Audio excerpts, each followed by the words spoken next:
Miss Nelson is Missing by Harry Allard and James Marshall.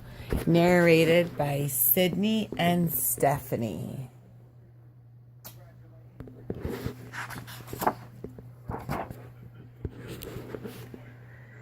The kids in room 207 were misbehaving again. Spitballs stuck to the ceiling, paper planes whizzed through the air. They were the worst behaved class in the whole school. "Now settle down," said Miss Nelson in a sweet voice, but the class would not settle down. They whispered and giggled. They squirmed and made faces. They were even rude during story hour, and they always refused to do their lessons. "Something will have to be done," said Miss Nelson. The next morning, Miss Nelson did not come to school. "Wow," yelled the kids, "now we can really act up." They began to make more spitballs and paper planes. "Let's just be terrible," they said. "Not so fast," hissed an unpleasant voice.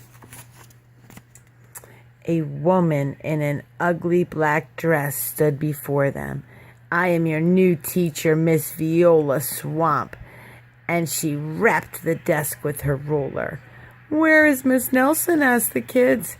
"Never mind that," snapped Miss Swamp. "Open those arithmetic books." Miss Nelson's kids did as they were told. They could see that Miss Swamp was a real witch. She meant business. Right away she put them to work, and she loaded them down with homework.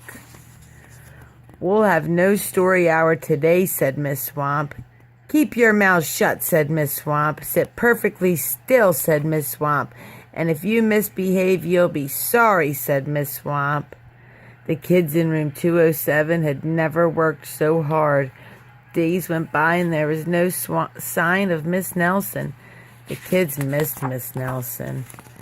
"Maybe we should try to find her," they said. Some of them went to the police. Detective McSmog was assigned to the case. He listened to their story. He scratched his chin. He said. I think Miss Nelson is missing. Detective Smog would not be much help." Other kids went to Miss Nelson's house. The shades were tightly drawn, and no one answered the door. In fact, the only person they did see was the wicked Miss Viola Swamp coming up the street. "If she sees us, she'll give us more homework." They got away just in time. "Maybe something terrible happened to Miss Nelson. Maybe she was gobbled up by a shark," said one of the kids. But that didn't seem likely. "Maybe Miss Nelson went to Mars," said another kid. But that didn't seem likely either. "I know," exclaimed one know-it-all. "Maybe Miss Nelson's car was carried by a swarm of angry butterflies." But that was the least likely of all.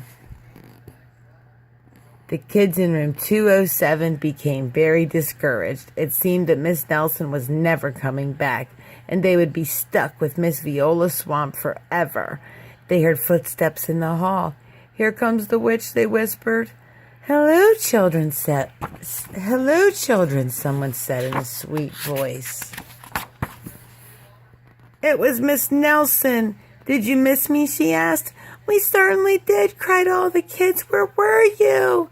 "That's my little secret," said Miss Nelson.